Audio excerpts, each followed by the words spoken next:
Welcome to another episode of Before You Kill Yourself with your host, Leo Flowers. I am Leo Flowers. Today's guest is Holly Ann Mitchell. She is a speaker, a coach, a mental health advocate, and performing artist. All four of those I'm excited to hear about. And what's beautiful is we're catching Holly Ann Mitchell in a place of transition, a place of reinvention. And for those of you out there who are transitioning, maybe you lost your job or you quit your job or you're getting a divorce or you're getting even if you're getting married, we're going to talk about all that, the health, the wealth, the relationships. Holly Ann Mitchell is going to bring all of her life experiences with her today, and she's going to share with you how to find and reclaim that joy in your life. How you doing, Holly Ann Mitchell? I'm doing so good. Thank you so much for having me here, Leo. I appreciate. I'm excited to have you on. I want to start off in a very heavy place, because I was watching your videos, doing some background, and I was like, I need to know more about this. You have this. You gave this talk where you talk about method is magic, and the method method, not as in method man, but because I almost went to the flow. But it's an acronym, and when you get to the E in the acronym for method, you talk about how the environment affects uh, dentists. And I'm bringing it up because you talked about how the sounds can lead to depression and suicide. And so many people are just not aware of how their environment affects their mood. They think that they're Yeah, just moody themselves. Can you talk about that, Holly Ann? absolutely. I've worked in the dental industry for over a decade, coaching dentists and their teams on not just the doing of practice management, but also the being, because they go hand in hand. And what I found is that dentists have a really high prevalence of anxiety, depression, and suicidality. And there have been a lot of studies about this as well. And there, there are other professions that also have high rates of suicidal thoughts and suicidal attempts, one of them being construction workers. And so when I looked at these two professions, dentists and construction workers, what do they have in common? And what I noticed was sound exposure. So construction workers are listening to those jackhammers all day, right? And the same thing with dentists. They're listening to these high-powered drills and sounds, the ones that make our hair stand up on the back of our neck as patients. But what's happening is when they're being exposed to these sounds, their nervous system becomes dysregulated. It puts the body into a fight or flight. So it's pumping all of these stress hormones throughout their body, creating inflammation, which is the leading cause of disease, but also over time, creating chronic stress, which leads to anxiety and depression. So, and think about dentists as well, the body position in which they work. They're hunched over all day long. Now, if you or I were hunching over all day long, I think I would start to feel kind of depressed if I was in this like hunchback position. And that's exactly what happens to dentists. And so I found for myself, even that sometimes just changing things in my environment can change my brain. The things that we see, hear, smell, touch, taste throughout the day can either put happy neurochemicals inside of our body or put stress hormones. One of the things I've noticed recently being in Los Angeles, I just relocated to Los Angeles, California, is that I feel so much happier being in the sun.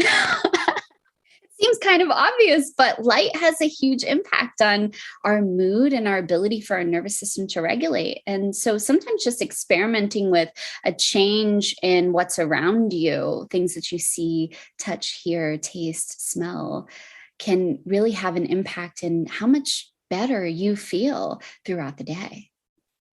I love that you use that word experiment because I often will have conversations with people about what's going on in their life and the changes that may potentially need to make. And a lot of times we just take things as they are. We just accept our relationship for what it is, our salary, our environment. And it's like we can move the couches around. We can paint the walls a different color. We can open the windows, bring in some plants. There's so many things that we can do to experiment. It's not about having the answer right now. It's about a willingness to explore and venture out and see what works for us and what doesn't work for us. We often let the history and our history dictate our present and our future. Can you speak more to that, Holly? I love that because, you mentioned at the top of our talk today that I was at a moment of reinvention. And this is probably the third or maybe fourth time in my life that I've totally reinvented myself for better or for worse. But what happens in the brain when we change something is dopamine. Dopamine is one of those happy hormones. It gives us little boosts. It's the novelty that we experience in life, right? Variety is the spice of life, and it's fuel for your brain for happy hormones. So when I recognized for the first time that I was struggling with my mental health, and becoming aware that you're having a challenge with your mental health is the first step in being able to give yourself an opportunity to make a choice on how to change your brain. Because when you can change your brain, you can change how you think, you can change the outcome of your life. And for many people, medication is a path that helps them change their brain and support them on a path to healing and feeling more like themselves. For me, medication wasn't an option that I wanted to explore, because my body's just always been super sensitive to anything that I put in it. I never was able to have a drink of alcohol, like I'd be 2 sips and then, fall over. So I didn't want to try medication, but I found out that I could start experimenting with what was in my environment, with my lifestyle, the things I ate, the things I did in my routines to help manufacture those chemicals that were inside of the pills that people were taking, that I could manufacture them in my own body. I could make serotonin in my gut. I could create dopamine, oxytocin. I could create endorphins. And these happy hormones would help me regulate my own nervous system so that I could feel better, feel more like me throughout the day. And that's what I started doing when I was 29. I started going to yoga. I started trying to meditate. I started changing my diet. And some things worked for me and some things didn't work for me. But I was willing to try anything to see if it made a difference. And that's kind of how I developed my own little rituals every day of the things that support me and help me without having to take medication.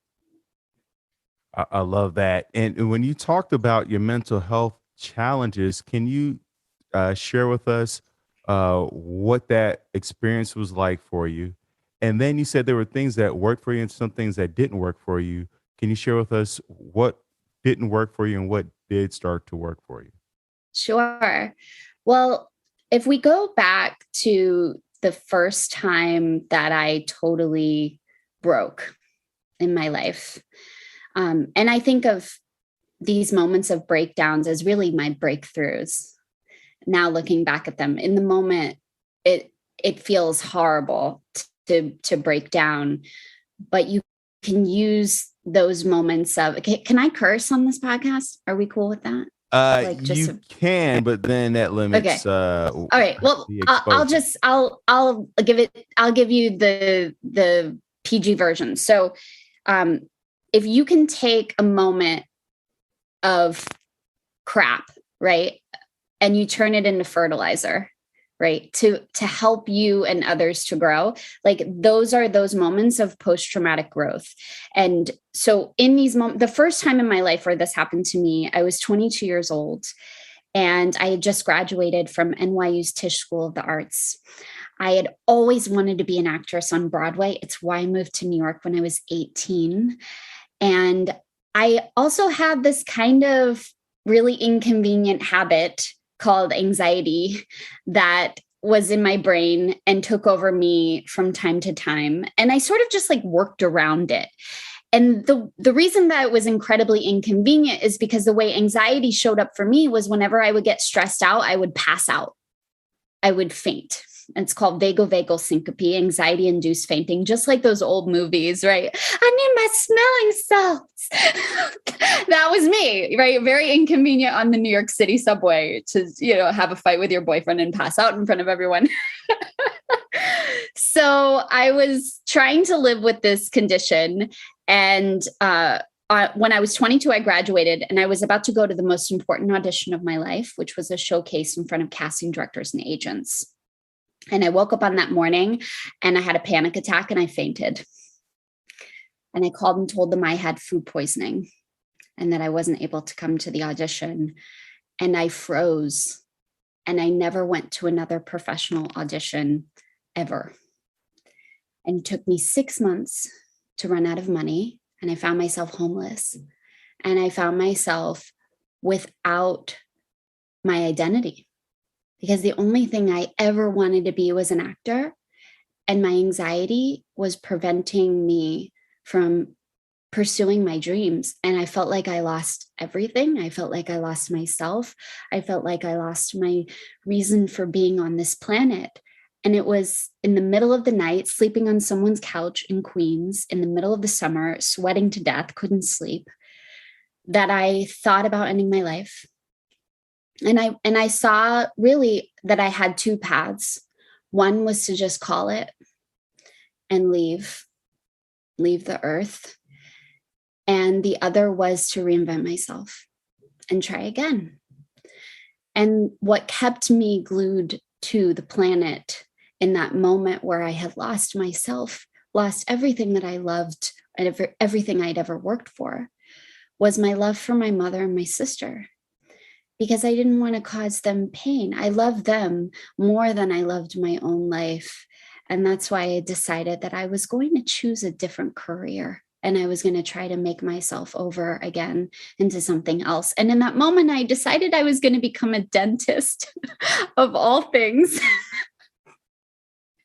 It made perfect sense to me. I have really nice teeth and I'm good at math and science. And so I was like, I'm just going to be a dentist. And so I threw myself into that path, figured out really quickly that I wasn't going to be any good at dentistry because you kind of need hand-eye coordination to hold a high-speed drill in people's mouths. But I did have a knack for the business side of things. And that's really how my dental entrepreneur career started and began when I was 22, at a moment of reinvention, out of a moment of desperation. Creativity saved my life. What was it that you saw in the dental industry? Because I know before we talked about depression and suicidality, is that what you saw early on that made you say, I want to coach dentists and teach them how to thrive? Or was there something else about the dentistry field that you felt like you could be of service to them and that they needed? In the beginning, when I thought about being a dentist, the first thing was because I was so broke and I had so much student loan debt to pay off, was how can I make money? What seems like a financially viable career that is positive for the world. And I knew that I couldn't be a physician because I would faint in hospitals. That was one of my anxiety triggers, was being in a hospital. So I was like, well, I can't be a physician, but I could be a dentist. And I liked my dentist growing up. I had a great orthodontist, Dr. Principe. That was really what drew me, was financial stability, because I didn't have any money.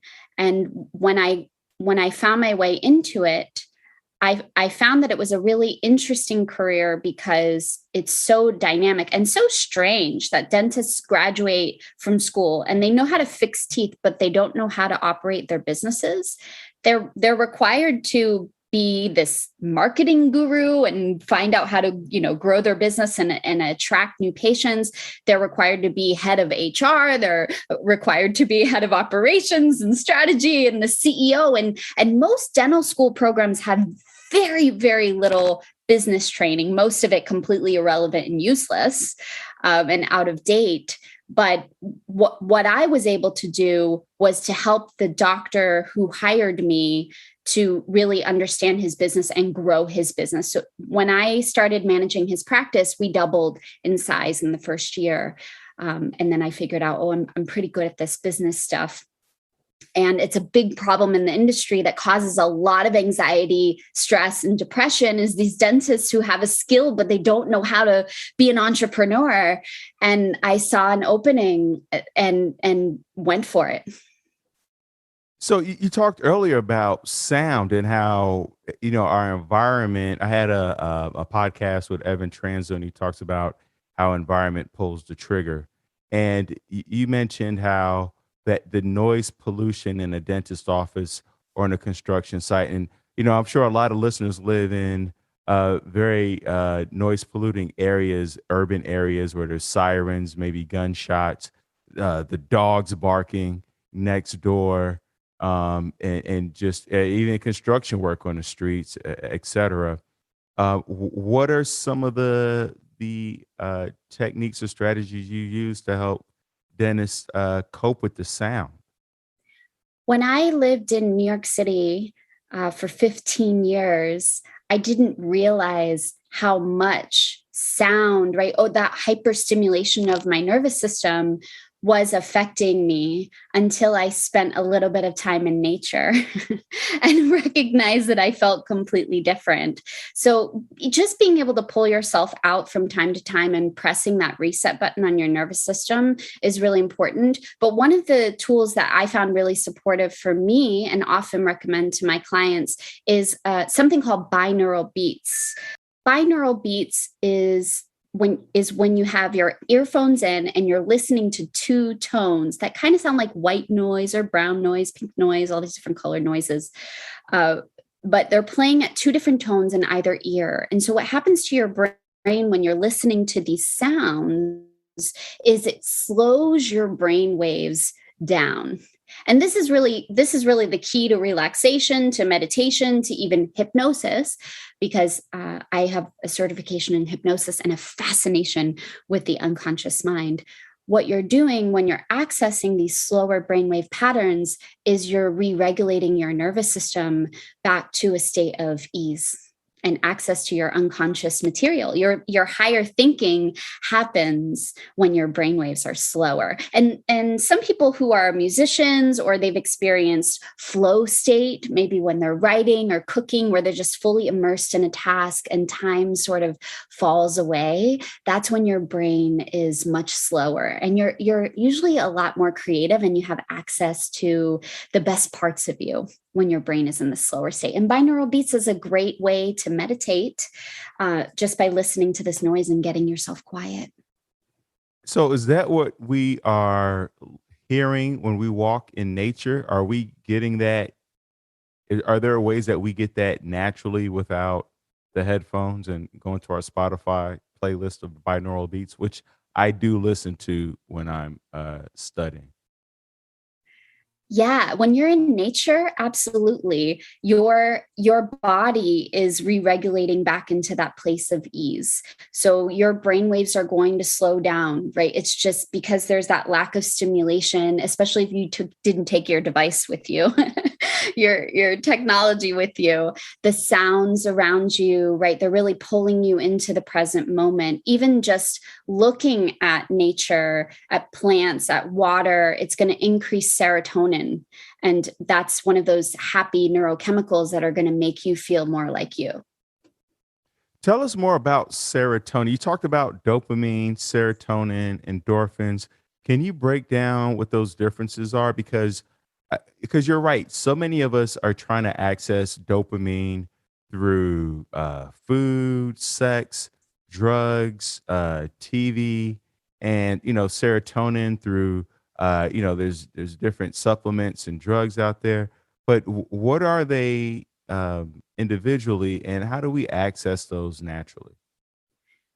So, the reason that we need these happy hormones is because they're going to help us wash away the stress hormones. So, life is going to naturally bring its stressors. And especially if you're a high performer or a high achiever, you're often putting yourself in situations of stress because that's how you know you're growing. So, we don't want to get rid of stress. Stress it's telling us that we're growing, that we're challenging ourselves, but we want to regulate our stress so that when we are in those moments where we're forced to perform, we have access to the best parts of who we are.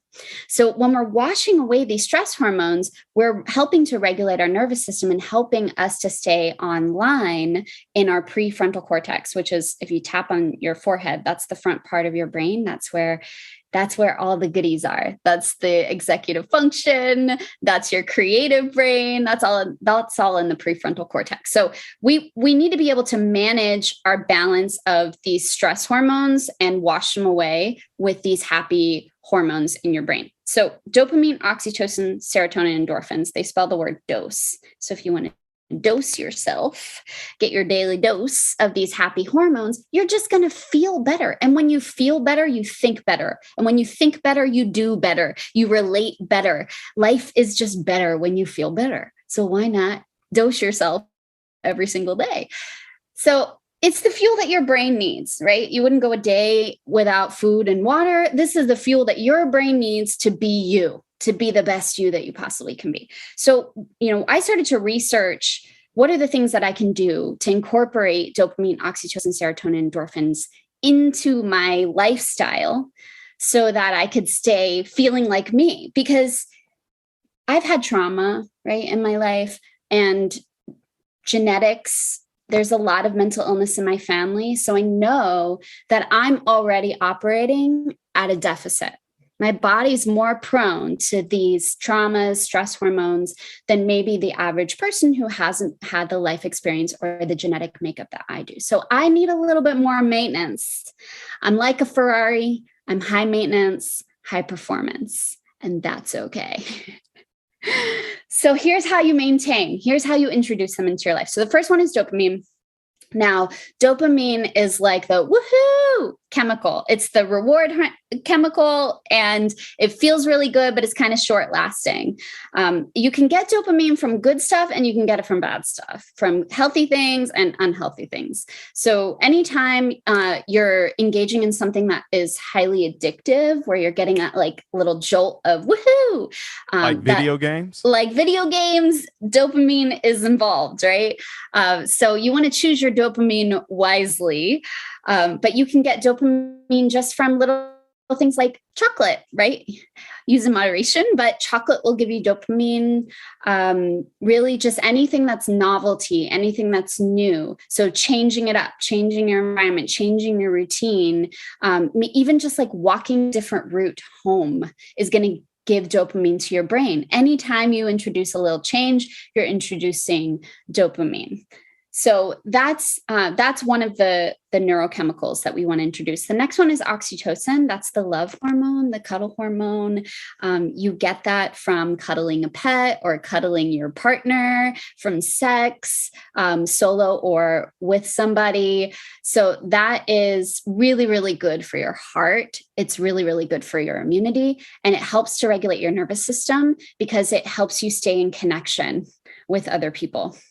So getting your oxytocin, especially in the land of pandemic, right? We all went inside.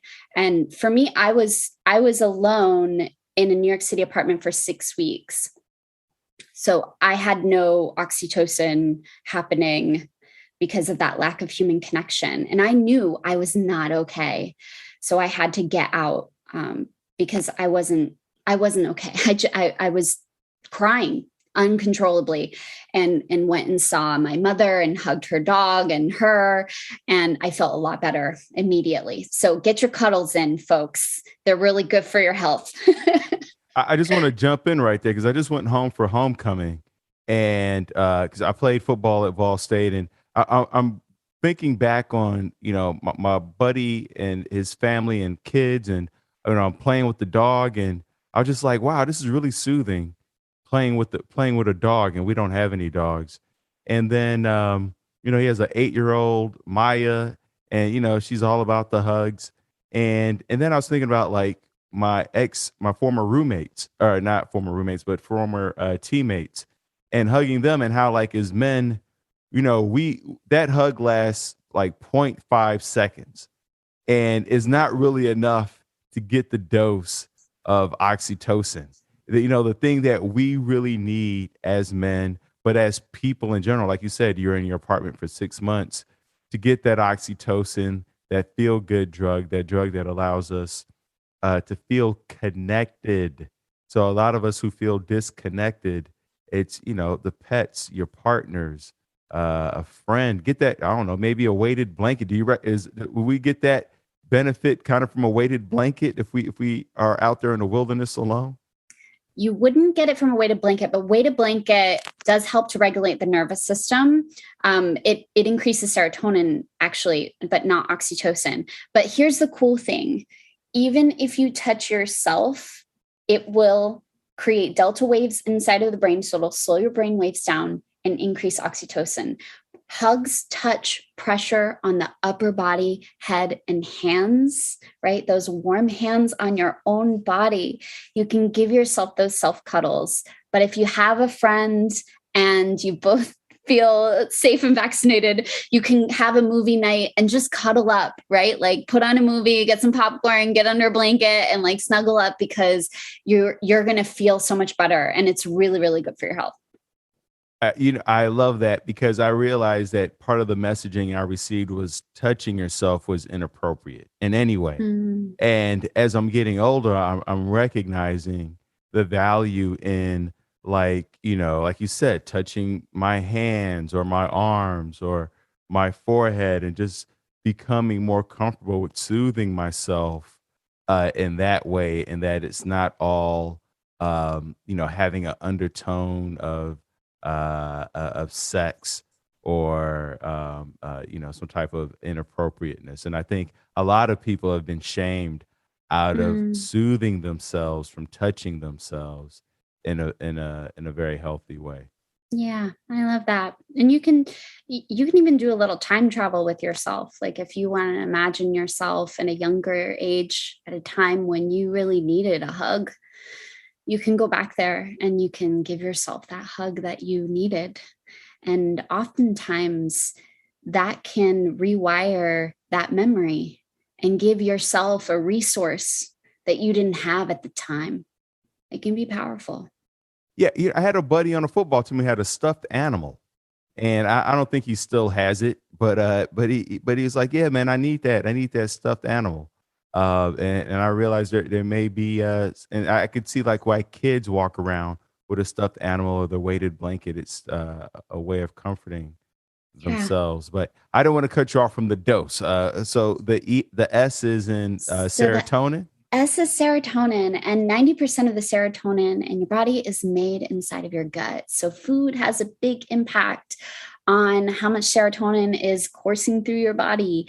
And one of the things that I started to experiment with was elimination diet. So I eliminated sugar, alcohol, and animal-based foods, and then and gluten as well, and started to introduce things and just see, and started journaling my moods from my foods, right? How did I feel that day? And is there a link, right? Do I find that I feel lower energy or I feel crankier if I eat this versus that? And you can start to experiment with the right diet that's going to help support you in your mood. But serotonin it's kind of like the relaxation hormone. It's you after a hot yoga class. If you've ever done hot yoga, you just feel like so complete. But yoga does increase serotonin. Anytime you get a good sweat on, that's going to increase serotonin. Sunlight, right? Sunlight, sweating, that's going to help support your body for creating more of that feel-good hormone.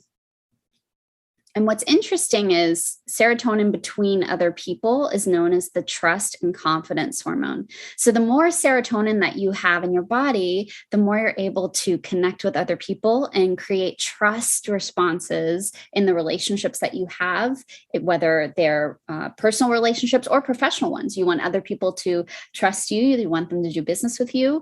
You need more serotonin in your body to create that experience with them, because they're going to mirror the neurons that are happening in you. So the more relaxed you are, the more relaxed they're going to be. The more confident you are, the more confident they're going to feel in you. And so that confidence hormone, that serotonin, you can also get from music. So when you're listening to the tunes that make you feel like a badass, the ones that put that swagger in your step, that's creating serotonin in your brain. So that's why I like going for a walk with somebody, especially during lunch, because you're kind of getting your body temperature up. You're out in the sunlight. I mean, depending on time of year and where you are in the world, but and then you're also talking and expressing versus, I used to substitute for a school district, and when you go to lunch in the teacher's cafeteria under that harsh fake light and no windows, and then you have this salad that's going to help you lose 10 pounds allegedly. The energy in the room is never as nourishing as going outside, going for a walk, and really connecting in that kind of way. Absolutely. The last hormone to look at in our dose is endorphins.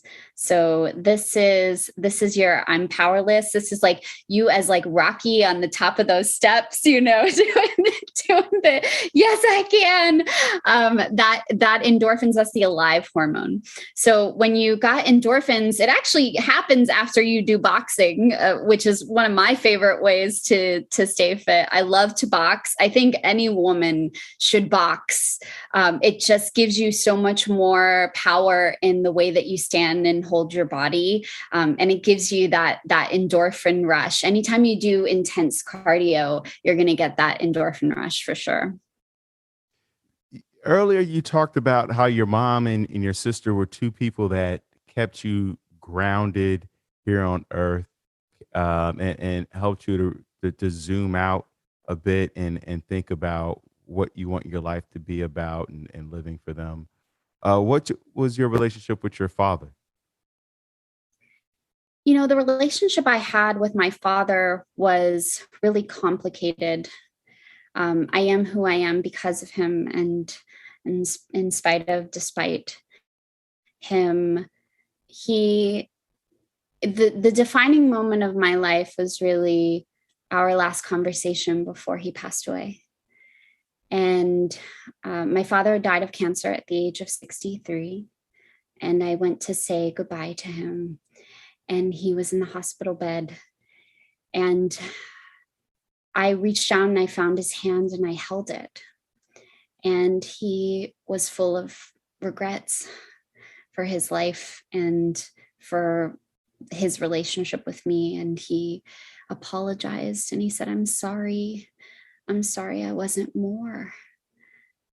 And when I saw him in that moment, I really saw him as a child before the world shaped him. My father was a victim of abuse, and his father was a victim of abuse, and his nervous system was not capable of expressing the pure love that his soul really felt for me, is what I come to believe after his passing.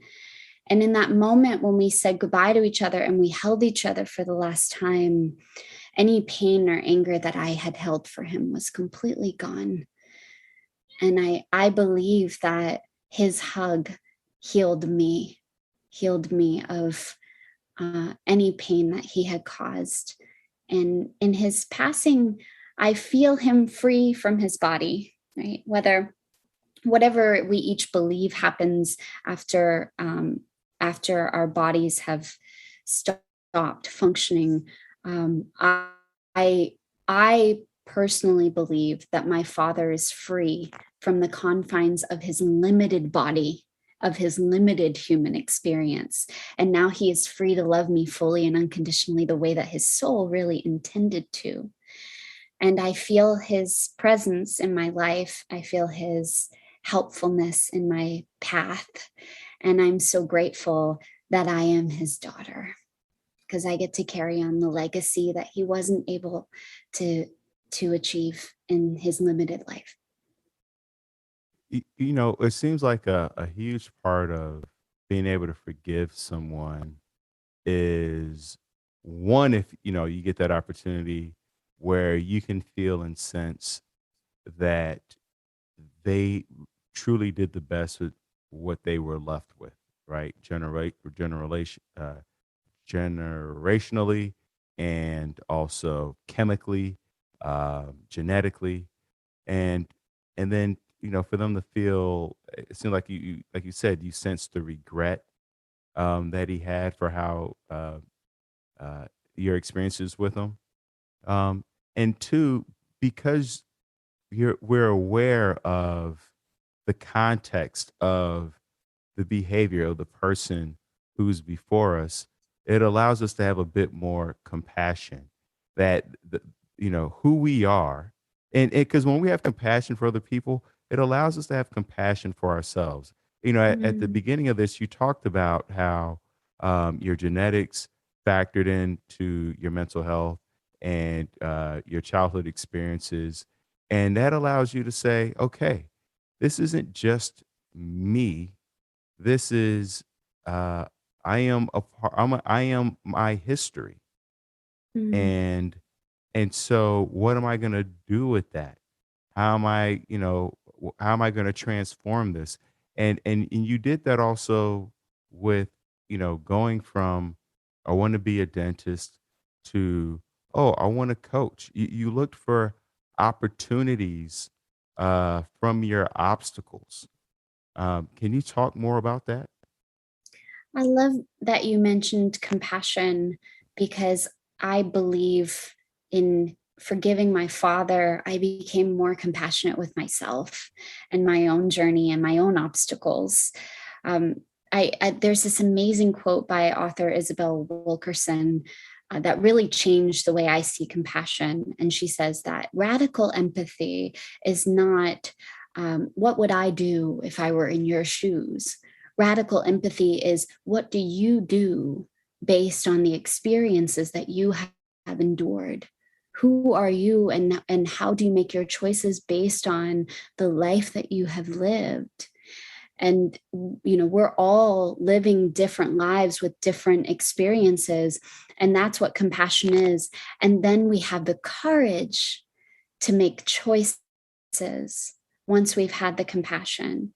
And I think that when you can combine compassion with choice, that's when transformation becomes possible. I love that. And speaking of, I'm sorry, it looks like you're going to say something else. Well, I wanted to share that, this is a moment in my life that is a gift from my father's passing. Right? He had so many regrets, and I don't want to have any. And when I realized that life is so short after his passing, I recognized that I really had unfinished business as an artist. I had given up that dream. I had left that part of me behind. And I think that that's really what trauma is. It's when we give up a piece of ourselves in order to survive. But that healing is what happens when we go back and we reclaim those pieces of ourselves. And so, to honor my father, I wrote him a song to say thank you, and to say I love you, and to say I forgive you, and to say goodbye. And when I opened the door to my creativity in the process of going through grief and using music as a way to heal, because that was the language that we always had to understand each other. My father was a drummer and I was a singer. That unlocking the door to myself, to my creativity, to the artist within me, a decade of songs came pouring out of me, and I haven't stopped songwriting since. And so this moment of reinvention is really about reclaiming that artist in me. And that's why I moved to Los Angeles, to go back to singing and go back to acting. I love that. You're reclaiming the pieces of you Mhm. that you lost to trauma. It's so beautiful because I know, especially for myself, that I've found myself reacting to my childhood trauma, and now I'm in a place where I'm now responding and using that as fuel to move forward and move on. So I really appreciate you sharing that. Please tell me more about your music. What kind of music are we talking here? We doing some hip hop? We doing I mean, I haven't tried hip hop yet, but why not? I'm one of those people that has the most eclectic playlist in the whole world. Like, if anybody rides in my car, they're like, "What? This is the next song?" I'm like, "Yes, this is the next song." I am probably what one would call a singer-songwriter. I love James Taylor. I love Joni Mitchell. I love Fleetwood Mac. I love lyrics that tell stories. And I'm just a natural born storyteller in the way that I write songs. But I also have a partner who is an electronic musician. And so it's been really fun to collaborate with him. And he and I met actually in the process of creating my dad's song. That's how we met. He was the producer and the engineer who helped to make that song possible. And so when I collaborate on his, I'm doing like hooks and like really cool vocal things with his electronic music. So that's been really fun too. I'm still in a place of defining who I am as an artist and trying and experimenting different things, experimenting with different sounds. So I guess once my new album comes out, you'll get to see firsthand what came out of the workshop. I'm looking forward to that. And earlier you mentioned a book that you've read. Are there any other books that you've read that have aided you on your mental health journey? The first book that I read that really created awareness for me of the power of my own brain and my ability to heal myself and to change myself from the inside out was a book called What to Say When You Talk to Yourself. What to Say When You Talk to Yourself by Shad Helmstetter. And at the time, I had a lot of negative internal talk, right? Like the voice inside of my head was not compassionate and nurturing. It was like, really demeaning and belittling. And that's how I motivated myself to be successful, was by just beating myself up. And so when I read this book, I was like, yeah, right. Like, this is bogus. This doesn't work. That's the traditional New Yorker is super skeptical. But I was like, you know what? I'm willing to try anything. I'm still the experimentalist that you've come to know me as in this short time. So I was like, I'll try it. At the time, I was not a morning person. Like, getting out of bed was just a struggle for me every single day. And in the book, he says, well, the first thing when you wake up is don't say, I'm so tired, which was always what I would say when I would wake up. I would say, I'm so tired. I'm so tired. He says, the first thing you should say when you wake up is, I have all the energy to do exactly what I need to do right now. And I'm so excited to start the day. Like something that is just going to ramp you up. So I was like, all right, I'm willing to try it.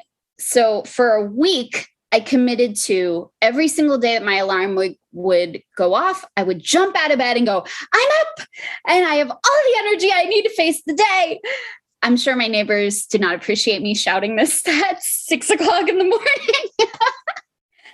But I mean, wouldn't you know it? A week goes by and suddenly when the alarm goes off, I'm alert when I wake up. And I was like, well, there's really something to this. And that's when I started to read more about what is my brain doing?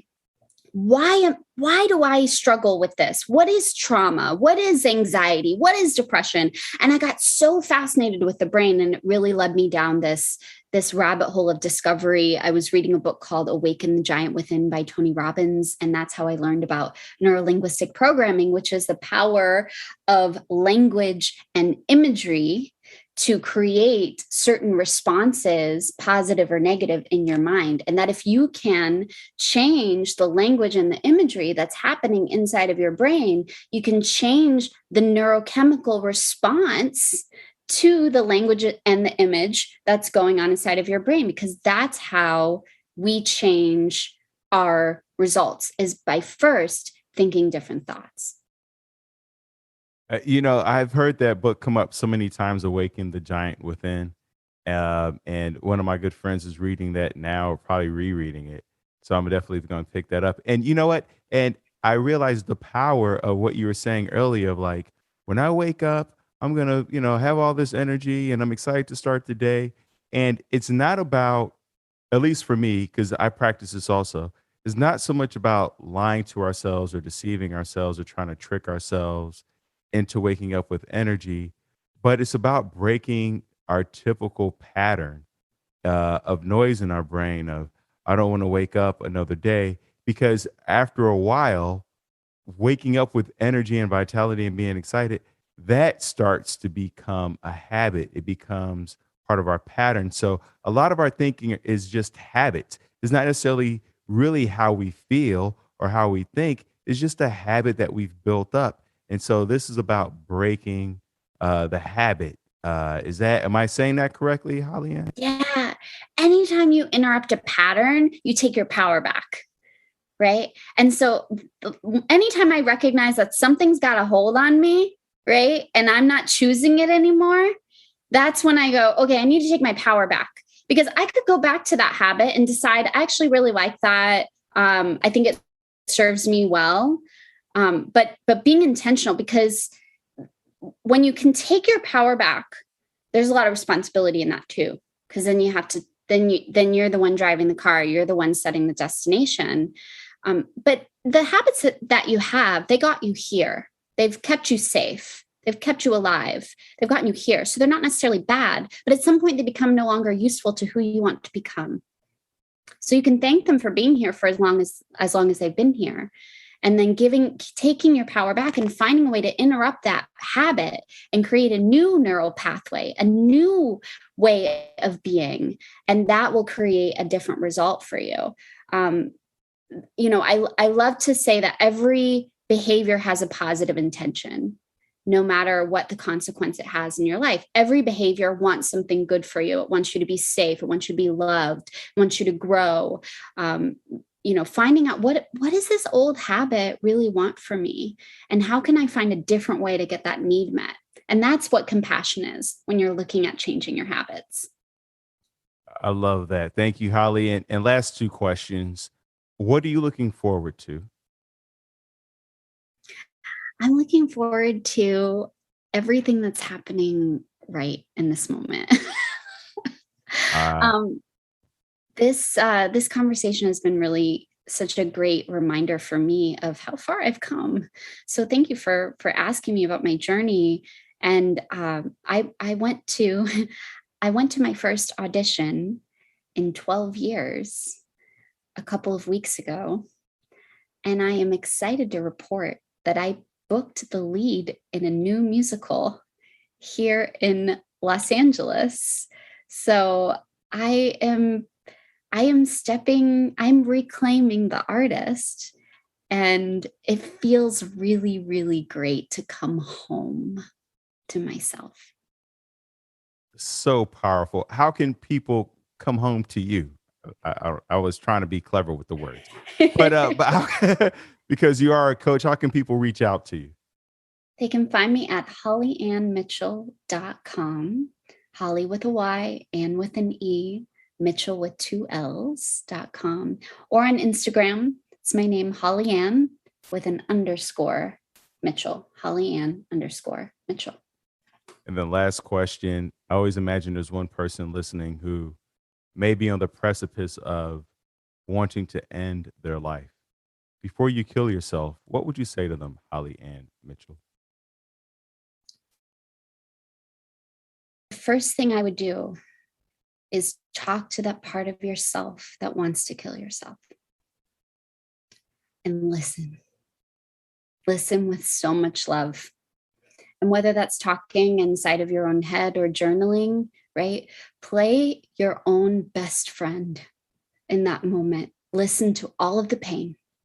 Listen to all of anything that is telling you that you don't belong here. Just listen. Listen with love.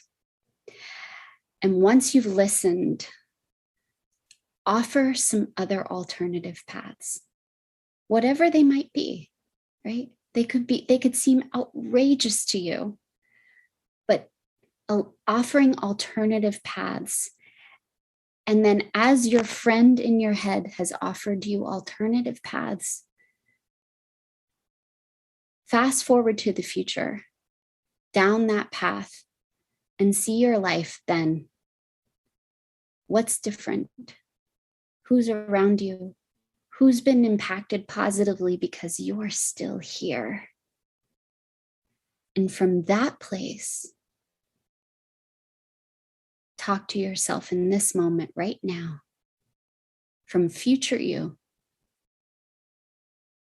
and listen to whatever you need to hear from future you today. Thank you so much, Holly Ann Mitchell. Thank you so much, listeners, for tuning in. Remember, this podcast is not a substitute for you going to get help, for you calling the 1-800-SUI, SUICIDE or 1-800-273-TALKS, or if you're in Budapest or Hungary or Maui, wherever you are in the world, there are international phone numbers listed in each and every single one of the show notes. You can go to hollymitchell.com to reach out and connect more with her. You can also go to thrivewithleo.com for one-on-one coaching with yours truly. Let's get to tomorrow together. Thank you so much, Holly Ann Mitchell. Thank you, Leo. Thank you for creating this space.